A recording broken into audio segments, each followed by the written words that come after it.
Graça e paz a todos. Vamos retomar o tema, né? O tema que nós vamos começar a abordar é o tema do rebatismo. É uma refutação ao vídeo do Carlos Reinart, né? Aquele vídeo que ele fala que o único batismo aceito é o da Congregação Cristã no Brasil, que é o único verdadeiro, porque fala te batizo em nome do Senhor Jesus, em nome do Pai, do Filho e do Espírito Santo. E nós vamos estar aqui refutando esse ensino que não tem base bíblica nenhuma. Antes de falar de rebatismo, primeiramente nós temos que falar de sacramento. A origem dos sacramentos, né? E primeiro, qual é a origem da palavra sacramento? A origem da palavra sacramento.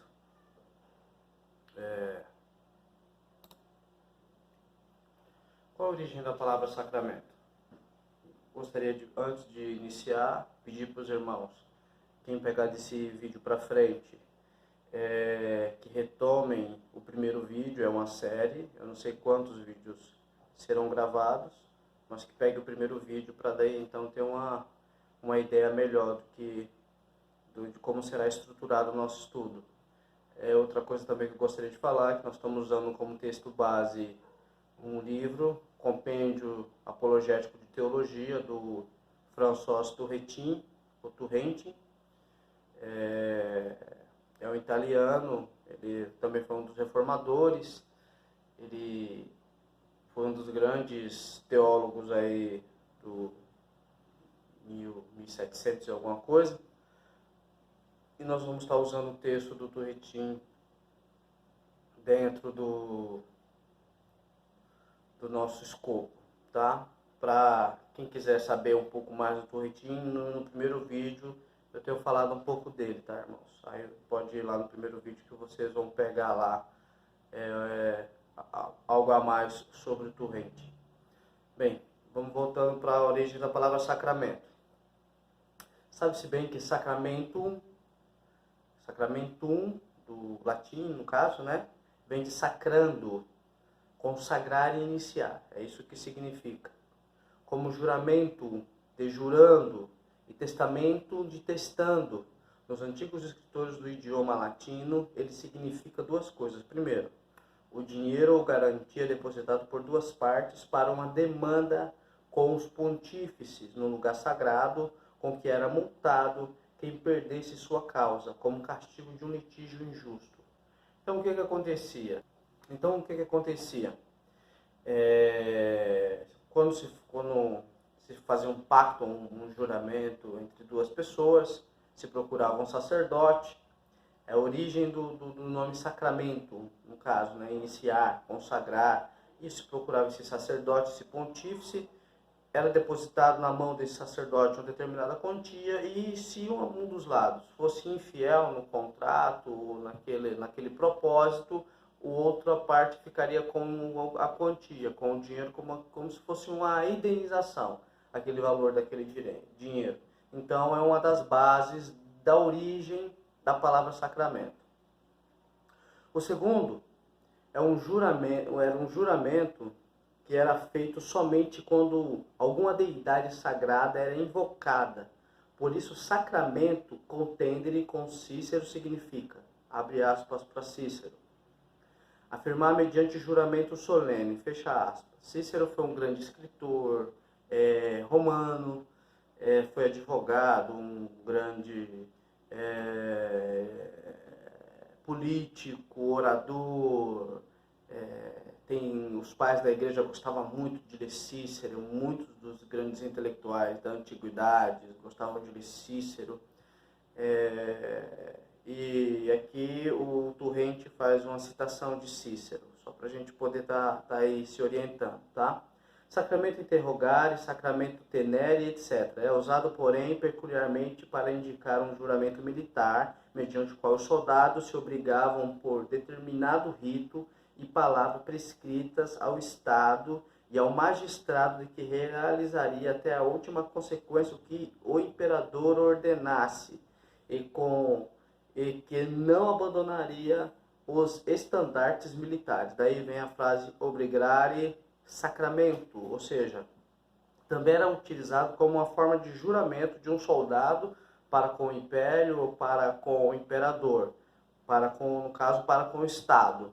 Né? Era uma forma de um juramento de um militar. Né? Quando passamos a procurar a origem da palavra sacramento, nós percebemos que a palavra sacramento era aplicado nesses termos, né? Segundo Turrentini, através dos escritos antigos, que ele vai buscar na fonte qual é a origem da palavra sacramento. E aí ele vai fazer algumas citações também de alguns pais da igreja. Vamos ver as citações. Portanto, nos glossários antigos, sacramento é um juramento militar, glossários escritos antigos. Né? Então, todos os escritos antigos, nós vamos ver relacionado a palavra sacramento como um juramento militar. Aí tem uma palavra aqui em grego, orcos stratiórticos, Tertuliano, né? Aí Tertuliano, vamos abrir aspas para Tertuliano. Tertuliano é aquele Tertuliano de Cartago, que tem uma controvérsia com Prácias. Ele escreve um livro chamado Contra Prácias, que vai combater o sabelianismo, aquele unicismo da época de Tertuliano. Tertuliano, ele é conhecido, muito famoso, duas frases de Tertuliano. A primeira frase é a que explica o próprio Deus, né? É uma palavra, não é a frase, é a palavra trindade. Né? Se a gente procurar a palavra trindade, ela não está na Bíblia, mas a trindade em si ela existe, porque é atribuído o nome de Deus ao Pai, ao Filho e ao Espírito Santo. E daí, então, nós temos para explicar esse mistério, essa palavra expressa aí por Tertuliano para explicar esse mistério de Deus, que é o próprio Deus. Então, Tertuliano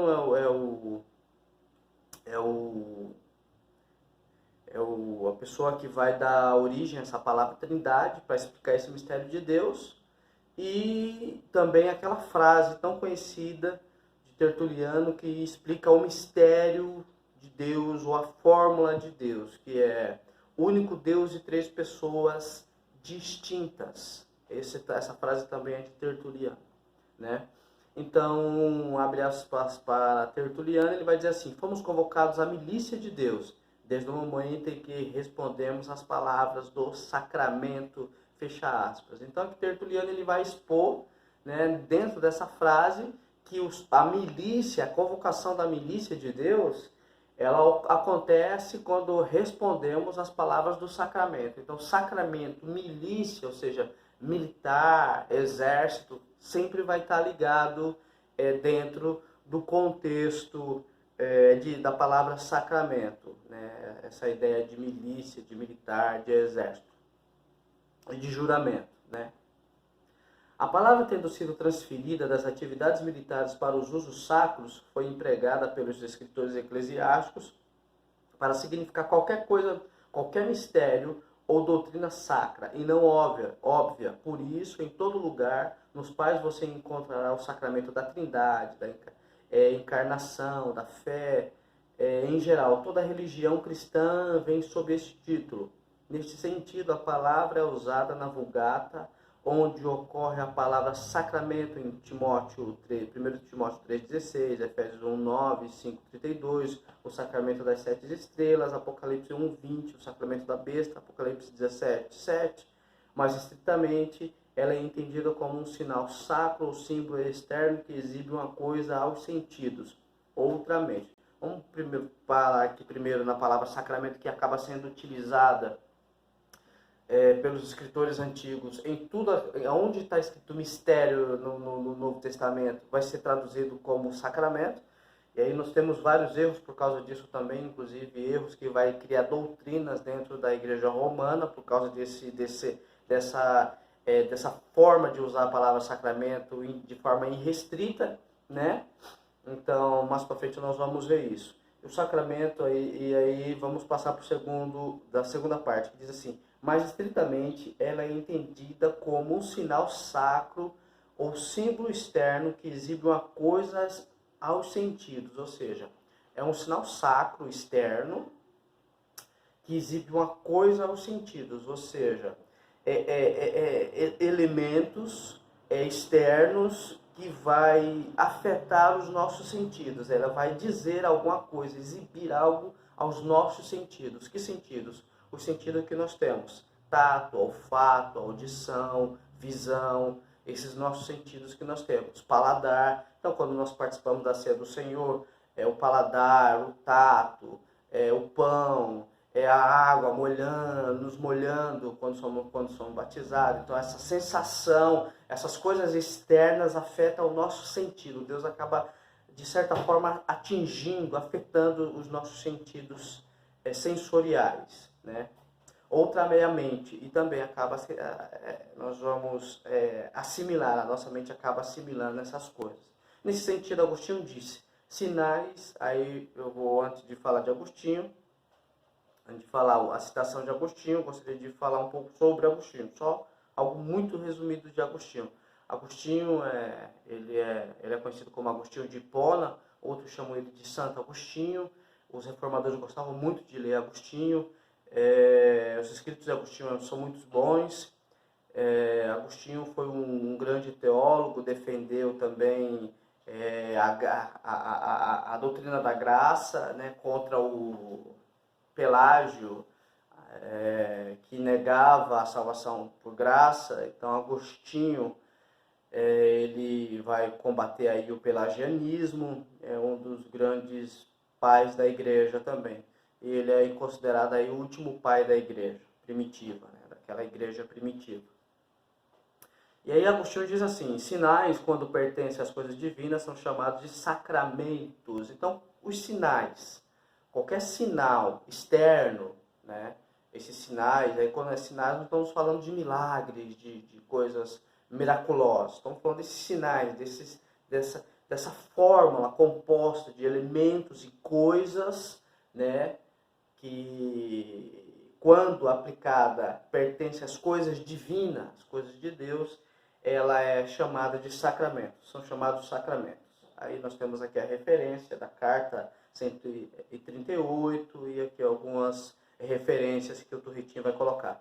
Finalmente, por vários graus, mais recente, veio a significar o sinal e selo da aliança em Cristo. Pronto, aqui nós vamos finalizar essa parte, tá? Então, finalmente, por vários graus, mais recentemente, veio significar o sinal e selo da aliança de Cristo. Então, o sacramento é esse sinal e selo da aliança de Cristo, tá?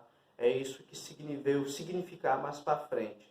Nós vamos andar mais um pouco dentro da palavra sacramento no próximo vídeo, tá, irmãos? Espero que os irmãos nos acompanhem.